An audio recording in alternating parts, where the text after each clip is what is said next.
En nombre del Padre, y del Hijo, y del Espíritu Santo. Amén. Acabamos de escuchar unas palabras que muchas veces nos repite nuestra debilidad, nuestro egoísmo, y el mismo demonio nos las repite muchas veces a cada uno de nosotros. Yo no soy como los demás, ¿verdad? Dijo el fariseo, yo no soy como los demás. Esas palabras que provienen del orgullo, de la soberbia, y que destruyen la obra de Dios, destruyen a la familia, destruyen a los matrimonios, destruyen los apostolados y destruyen nuestro camino al cielo. Yo no soy como los demás. Muchas veces nos atrevemos también nosotros a decirlo. Y por eso es que nuestro Señor nos los advierte en el Evangelio de hoy. El orgullo es el origen de todos los males, tanto de la otra vida como también de esta. No solamente vas a sufrir en el infierno las penas de haber sido orgulloso, egoísta, sino que también hace sufrir a muchos hombres en esta tierra por tu orgullo. Y tu mismo orgullo va a hacer que los hombres te rechacen, que no confíen en ti. Y esto se demuestra porque son contados entre los seres humanos los que no forman siempre una buena opinión de sí mismos. Es que yo siempre estoy justificado y siempre tienen una buena opinión de sí mismos. Es decir, todos tienen la culpa menos yo. Y no se colocan, ¿verdad? Siempre se andan colocando por encima de sus iguales. Si está ahí entre iguales, es que yo sé un poquito más y yo puedo un poquito más y yo tengo un poquito más de razón que los demás. Hoy, además, es mucho peor porque el orgullo nos lleva a desobedecer, ¿verdad? Pocos son los que están dispuestos a obedecer y a respetar la autoridad. Ciertamente me van a decir, padre, usted es el primer desobediente porque no obedece al nuevo rito. Ya sabemos, ¿verdad?, que hay que obedecer en cuanto que me lleva a Dios una cosa. Si es una cosa que me aleja a Dios, que me quita la fe, es obligatorio desobedecer porque me está apartando de Dios, ¿verdad? La autoridad es para llevarme a Dios. Pero en aquellas cosas que se quedan como indiferentes, ¿cuántas cosas hay indiferentes en la vida que no tocan directamente a la fe? Muchas, ¿no? Que hoy vamos a comer esto, que hoy vamos a ir a este lugar, que hoy te pones esta playera, que a esta hora te levantas, son cosas indiferentes, no tocan directamente la fe. Y ahí es donde desobedecemos muchísimo y estamos equivocados en desobedecer porque es producto del orgullo. Lo primero que hay que contemplar, queridos hermanos, es que el orgullo nos ciega. El que es orgulloso tiene aquí una venda en los ojos y no se da cuenta de muchas cosas. No logra ver la bondad de Dios, no logra ver su plan, porque está siempre viéndose a sí mismo. El mismo demonio cree que su castigo es injusto. Uno de los motivos por el que el demonio se fue al infierno fue porque creyó que Dios no lo iba a castigar. Bueno, si voy a ofender a Dios, dijo, pero seguro que Dios no va a hacer eso que dijo. No, sí lo va a hacer. ¿Y por qué no lo creyó? Por orgullo. Porque no va a ser tan malo conmigo si yo soy re bueno. No. Dios es el ser absoluto y la bondad absoluta y nadie se puede burlar de él. El mismo demonio cree que su castigo es injusto y por eso tiene envidia hacia nosotros y nos tienta por orgulloso. No se da cuenta de su grave error. Así el orgulloso cree que su forma de actuar es justificada. Cree que todo cuanto hace está bien hecho. No, yo todo lo que hago está bien. Así había que llamarle la atención, así había que regañar, así había que decir estas cosas. Y bien dicho también. El pecado del orgullo es el que ha tenido peores consecuencias. Es el pecado por el que cayó Lucifer, cayó también Adán, cayó Salomón, en fin, cayó Judas y por el que principalmente todos los que están condenados en el infierno lo están por desobedecer a la ley de Dios y desobedecer también al plan de Dios que se va realizando, no solamente su ley y los mandamientos, sino su plan cotidiano, los auxilios que nos va mandando, los medios que nos va mandando. Por este pecado existe el infierno y todos los males que hay sobre la tierra, ¿verdad? Las divisiones, las críticas, los chismes, las envidias. ¿Por qué existen? Por el orgullo. Es peor que el pecado de la pereza. La pereza destruye las facultades, ¿no?, de quien lo comete, porque se echan a perder, se atrofian todas sus facultades. Bueno, es peor todavía el orgullo. Es peor que el pecado de la impureza. El pecado de impureza convierte a los seres humanos en animales y en esclavos de cosas bajas. Bueno, es peor todavía el orgullo. Es peor que el pecado de la embriaguez. La embriaguez que destruye tantas vidas, la suya propia y la de las demás, pues todavía es peor el orgullo. Es peor también que el pecado de la avaricia, que hace que el dinero sea su Dios, que no busque otra cosa y no tenga otra afán más que el dinero. ¿Y cómo podemos identificar en nosotros ese orgullo que se esconde y que muchas veces nos afecta para ayudar a la obra del demonio? ¿Cómo lo podemos identificar?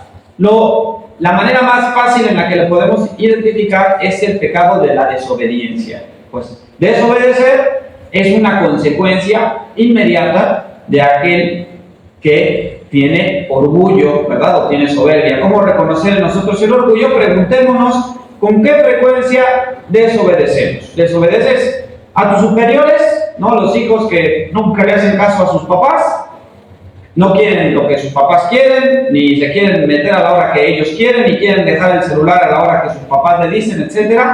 Bueno, ¿por qué desobedeces? Por orgulloso.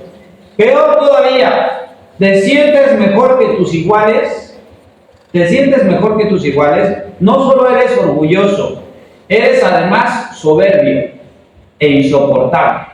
No solo orgulloso, además te sientes igual que los que son iguales a ti, o sea que están en tus mismas condiciones. Además eres soberbio e insoportable. Y preguntémonos si juzgamos al prójimo con frecuencia. Vienes aquí a la iglesia y más que acordarte de tus pecados, de las deudas de todos tus pecados, de las gracias que necesites para cumplir bien tus deberes, te vienes a fijar en que si vino tal o no vino tal, y que si vino mal vestido, que si vino mal vestida, que si comulgó, que si no comulgó, que si se confesó, que si no se confesó. Entonces hay que preguntarnos, ¿juzgamos al prójimo con frecuencia? Es normalmente un motivo del orgullo, ¿verdad?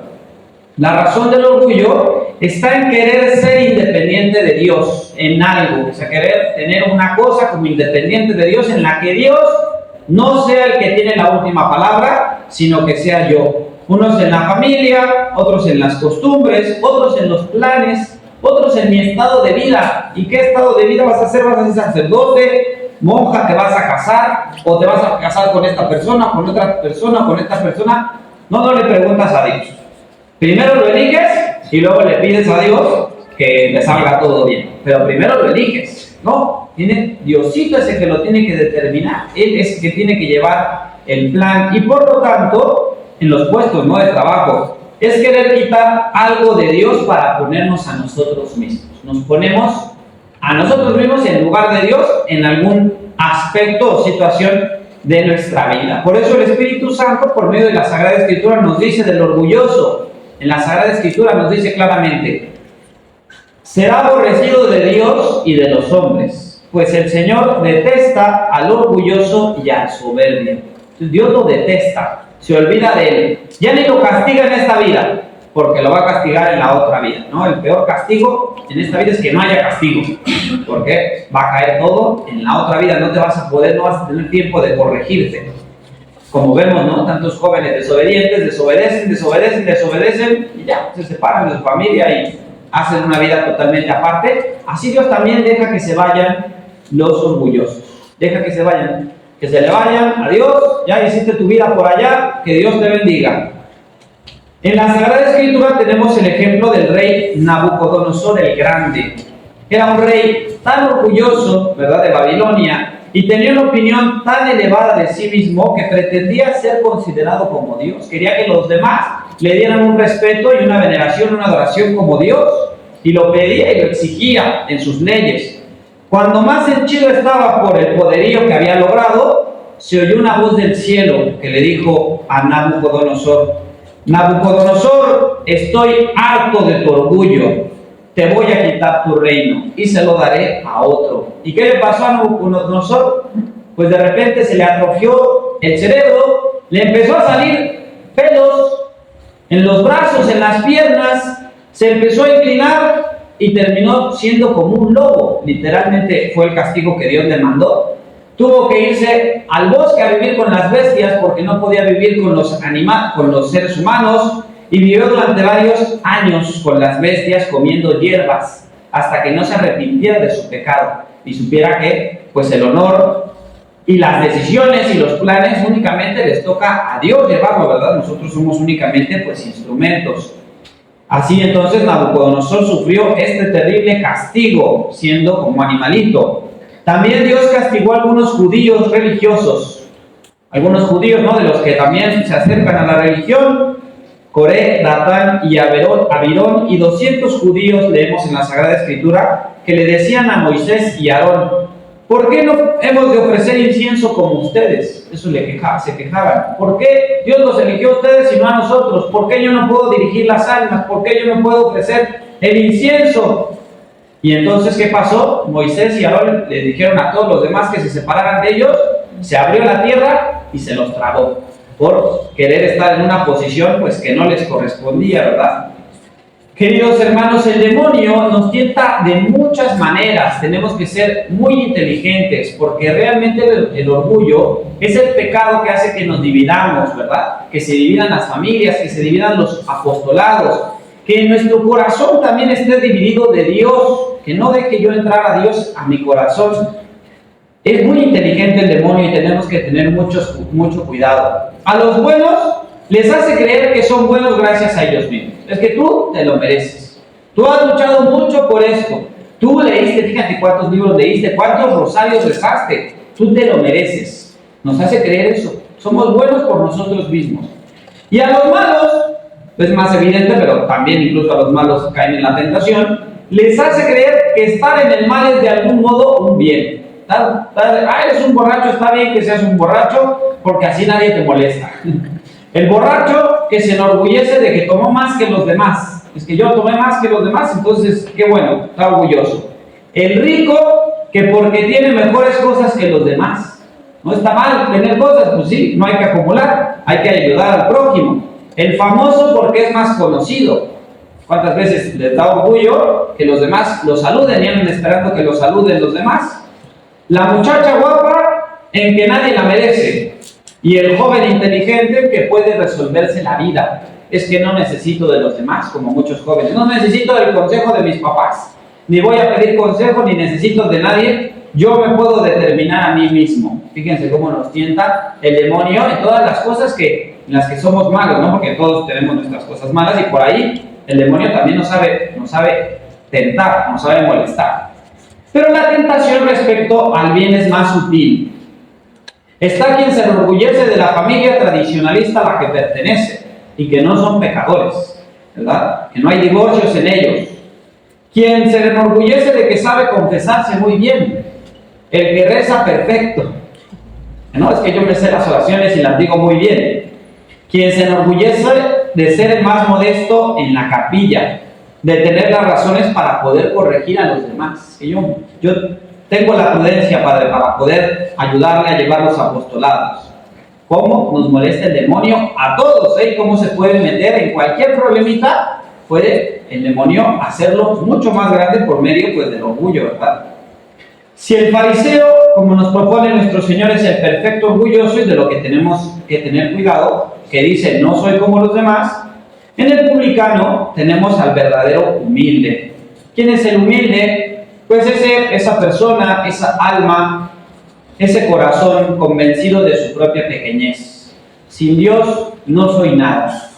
¿Qué sería si Dios me hubiera dejado ahí en mi vida de pecado? Sería nada, estaría ya hace mucho tiempo en el infierno. ¿Qué sería si Dios no me estuviera asistiendo en este momento para hablar, para pensar, para cumplir mis deberes? Nada, los cumpliría mal, todo me saldría mal. Está convencido de su escaso mérito. No tengo nada, lo único que tengo son pecados y cosas que le debo a Dios. De su desconfianza en sí mismo, soy capaz de ofender 1000 veces más a Dios. Y si no lo estoy ofendiendo ahorita es porque me está poniendo muchas protecciones por mi familia, por la misa, por los sacramentos. Y tiene entonces desconfianza muy grande de sí mismo. Fíjense bien, esto es el humilde, y sin los humildes no se pueden llevar a cabo los planes de Dios. Y por eso es que tenemos que hacer un esfuerzo por ser humildes. Un corazón convencido de su propia pequeñez, de su escaso mérito y de su desconfianza en sí mismo. que se acerca pues a la Sagrada Comunión no para recibir un premio, no se acerca a la comunión para venir a recibir un premio, sino a recibir la medicina que necesita, la medicina, el alimento, el ánimo para vivir y para amar a Dios. La humildad es la base de toda vida cristiana, queridos hermanos, y el soporte de toda otra virtud. Si tenemos todas las otras virtudes, tenemos una gran fe, una gran caridad, grandes ayunos, pero no la humildad, nuestro edificio se va a derrumbar. Sin la humildad no hay una verdadera vida cristiana. En cambio, si solo tenemos la humildad, sin ninguna otra, despreciándonos a nosotros mismos y temiendo de nuestra propia debilidad, seguramente nos salvaremos, pues dice la Sagrada Escritura que Dios le da todas las gracias a los humildes, todas las gracias a los humildes. ¿Qué es la humildad? Esta virtud pues tan rara pero tan necesaria, consiste no en actos, entonces no son actos como tal. A veces va a haber actos, bueno, que dependen de esta disposición, pero no son actos, sino que es una disposición, un conocimiento de nuestra propia imperfección, en el reconocimiento de nuestra nada. Y entonces es la virtud que permite que nuestras obras sean agradables a Dios y sirvan para su gloria. Es en sí mismo, como dice Santa Teresa de Jesús, estar en la verdad. Y la verdad es que somos nada. Venimos de la nada, en el sentido de que no hay causa material, Dios nos creó por su pura verdad, y no tenemos mérito propio. Si hay un mérito, ¿de quién es? De nuestro Señor, que estuvo atrás empujándonos a hacer alguna obra buena, pero por nosotros mismos no podemos hacer ninguna obra buena. Solamente esta virtud va a hacernos poder amar a nuestro prójimo, poner nuestro granito de arena aquí en esta tierra para que el plan de Dios se realice respecto a todas las cosas. Y por eso lo podemos leer en la vida de los santos. Los santos, lo más que fueron y lo que más le ayudó a ser santos fue pues la humildad, ¿verdad? En la vida de San Macario, un santo muy humilde que ayunaba mucho, que hacía muchas mortificaciones, pero más humilde era todavía. Leemos una vez que el demonio estaba cansado, estaba harto de tentar a Macario, porque ahí hacía que el superior hiciera cosas tontas y Macario no decía nada, se portaba bien. Y su compañero de al lado rezaba todo mal y no lo dejaba concentrarse y Macario no hacía nada, lo ofrecía por sus pecados. Y le salían mal las cosas y llovía y había terremotos y Macario no hacía nada. Y el demonio estaba cansado porque no podía agarrar a Macario por ningún lado, no lo podía agarrar. Entonces un día se fueron todas las luces, ahí las lámparas de aceite como esta que habían ahí antes, todas se apagaron y Macario no podía ver, no podía rezar, apenas pudo prender su velita y apenas estaba ahí haciendo sus oraciones. Y de repente se le aparece el demonio, todo enojado, con una antorcha gigante de fuego, con mucha luz, y le dice: Macario, me tienes cansado, no puedo hacer nada contra ti, nada puedo hacer contra ti. Tú tienes una lamparita y yo tengo mucha más luz, tengo todo el fuego del infierno, imagínate. Tú ayunas, Macario, y yo nunca he comido, nunca he necesitado la comida, y tú ayunas algunas veces. Tú tratas de no dormir y yo nunca he dormido, siempre estoy pensando cómo condenarte. Pero hay una cosa por la que te me escapas y que yo no tengo, y eso es la humildad. La humildad, todo se lo atribuyes a Dios y ves a Dios en todas las cosas.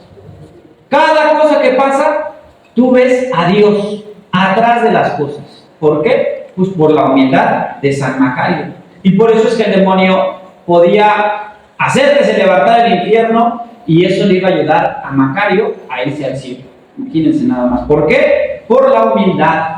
Vemos que un árbol, ¿verdad? Ahí los árboles, aquí los de mango, cuanto más fruto tiene y más crece, sus ramas se agachan más por el peso. ¿Por qué? Porque le están dando gloria a Dios. Así el humilde debe reconocer que los frutos vienen de Dios y que la gloria es a Dios y que hay que inclinarnos pues hacia Dios. ¿Cómo se debe de comportar entonces, para terminar, una persona humilde? Una persona humilde pues trata de no hablar mucho de sí mismo, ¿verdad? Ni tampoco para mal, ni para bien, ni para mal, porque unos dicen: no, yo soy un pecador y me va mal en esto y sufro esto, y ni para bien ni para mal. Una persona humilde trata de no hablar mucho de sí mismo. ¿Cómo nos cuesta, verdad? A todos nos gusta hablar de nosotros, a mí también. Nos cuesta muchísimo, pero hay que hacer un esfuerzo. Hay que hacer un esfuerzo por escuchar, ¿verdad?, a los demás, por tratar de estar más abiertos a lo que Dios quiere. Muy importante, esta persona no se anda fijando en la conducta de los demás. Oye, ¿ya viste que fulanita vino de pantalones? No, ni me di cuenta y la tenía enfrente. Así debería ser una persona humilde. No se anda fijando en la conducta de los demás, sino que se fija en su propia conducta. Ay, cómo estuve distraída en la misa. No le di ni gracias a Dios. No le pedí perdón por este pecado, etcétera. Se fija en su propia conducta, no en la de los demás, ¿verdad? Trata de siempre estar buscando cómo hacer mejor su deber ante Dios. Lo que le preocupa cuando viene a la iglesia o cuando no es cómo hago mejor mi deber. Eso es lo que le preocupa a una persona humilde. ¿Cómo soy un instrumento mejor para la gracia de Dios, para servir a Dios? Eso es lo que me tiene que preocupar. Que si tal o cual, no me importa. Yo tengo que darle cuentas a Dios de lo que me va a pedir, de los deberes de justicia que me va a pedir. Por lo tanto, no emite juicios hacia los demás, ¿verdad? Es que esta persona es así, es mala, no sabe, no puede. No anda juzgando a los demás. Solo se juzga y se desprecia a sí mismo. Cuando habla de los demás lo hace para recordar las buenas cosas que tienen, y si no hay algo bueno que decir, pues es mejor entonces callar. Siente un horror a las alabanzas, ¿verdad? A veces cuando alguien la alaba, ay, muy bien, es que educas muy bien a tus hijos, etcétera. No, siente un horror terrible. Ay, si tú supieras todo lo que pasa en mi casa. Busca las amistades que le hacen ver sus errores. Una persona humilde se junta con aquel que le hace ver sus errores, que le está diciendo sus errores, no con las que justifican sus faltas. Una persona humilde va a buscar normalmente a aquel que le ayude a acercarse verdaderamente a Dios más, no a aquel que va a estar justificando pues todas sus faltas. Afirma nuestro Señor por eso, para terminar con esta parábola: el publicano humilde regresó justificado, o sea, regresó a su casa libre de pecado, mientras que el fariseo regresó con más culpa antes que entrar al templo, ¿verdad? Por no saber a lo que iba al templo. Y por eso tenemos el ejemplo extraordinario de la Virgen María, que acabamos de celebrar su gloriosa Asunción. El que se humilla será exaltado. ¿Quién más exaltada que la Virgen? ¿Cómo se hizo humilde? Muy fácil. Todas sus obras empezaba diciendo: he aquí la esclava del Señor. Voy para allá, he aquí la esclava del Señor. Tengo que atender a mis hijos, tengo que hacer de comer, tengo que soportar a mi esposo, etcétera. He aquí la esclava del Señor. Es la única manera, y si tenemos ese espíritu antes de empezar cualquiera de nuestras actividades, teniendo en cuenta que lo estamos haciendo por Dios, pues vamos a ser mucho más fácilmente humildes. No dejemos, queridos hermanos, de pedir esta virtud. Todas las virtudes, acuérdense que tienen un doble aspecto. Una cosa yo las causo por la repetición de actos, pero también viene la infusión de la gracia por medio de la oración. Tenemos que pedir también estas gracias: la paciencia, la humildad, la verdadera caridad. Hay que gastarnos las rodillas pidiendo estas virtudes, porque solo así seremos buenos instrumentos de Dios en esta tierra. Que sea para la gloria de Dios, así sea. En nombre del Padre, del Hijo y del Espíritu Santo. Amén.